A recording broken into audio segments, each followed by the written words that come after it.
Shalom, hari ini kita akan renungkan kitab Keluaran pasal 11, teksnya ayat 1 sampai 10, dan sudah dibagi 3 paragraf. Paragraf yang pertama ayat 1 sampai 3. Tuhan berfirman kepada Musa tentang tulah terakhir.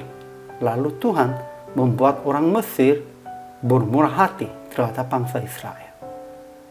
Paragraf yang kedua ayat 4 sampai 8. Musa berkata tentang tulah terakhir yang mati semua anak sulung. Lalu dia meninggalkan Firaun. Paragraf yang ketiga ayat 9 sampai 10. Tuhan berfirman kepada Musa, Firaun tidak akan mendengarkan kamu, supaya mujizat-mujizat yang kubuat bertambah banyak di tanah Mesir. Kesimpulan hari ini, Tuhan berfirman bahwa setelah tulah yang terakhir, Firaun akan membiarkan pergi orang Israel seperti benar-benar mengusir mereka. Dan Musa akan menjadi seorang sangat terpandang di mata orang Mesir. Dan Tuhan berkata kepada orang Israel akan meminta barang-barang emas dan perak kepada tetangganya pada saat mereka pergi. Musa berkata kepada Firaun akan mati tiap-tiap anak sulung di tanah Mesir. Dari anak sulung Firaun sampai kepada anak sulung budak perempuan, juga segala anak sulung hewan pun. Lalu Musa meninggalkan Firaun dengan marah. Namun Firaun tetap keras hati dan tidak membiarkan orang Israel pergi. Ajaran tentang Tuhan. Pertama, Tuhan berfirman kepada Musa tentang akan mendatangkan satu tulah lagi atas Firaun dan atas Mesir. Setelah itu, ia akan membiarkan Israel.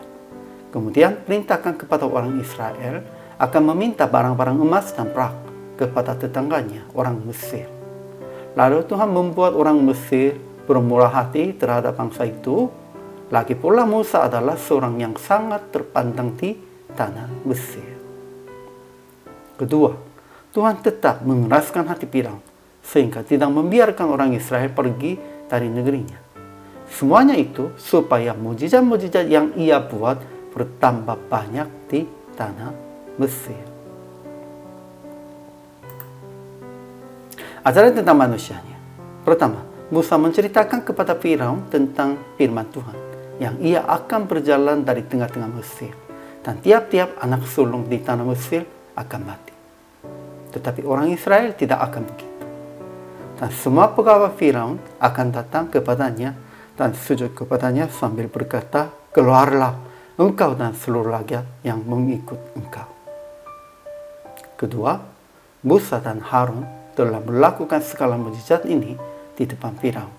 Dan kekuatannya ini semuanya dari Tuhan. Aplikasi hari ini.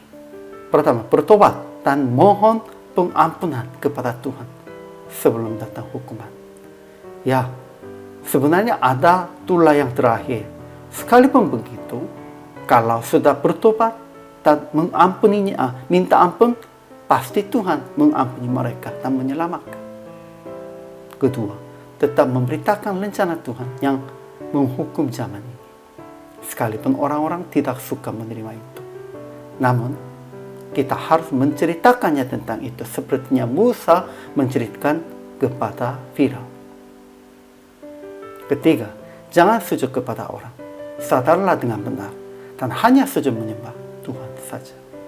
Ya memang, sekalipun Tuhan membuatnya orang Mesir menyembah dan sujud kepada Musa, namun itu bukan kita juga sujud kepada Musanya.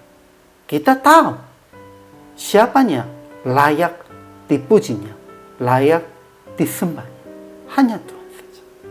Kita harus ingat itu.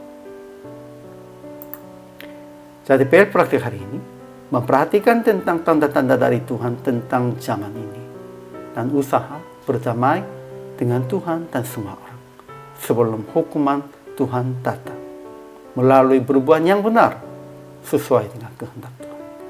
Kita kalau membuat benar dengan kehendak Tuhan, pasti Tuhan akan mengampuni kita. Hari ini juga selama melayani, Tuhan Yesus memberkati.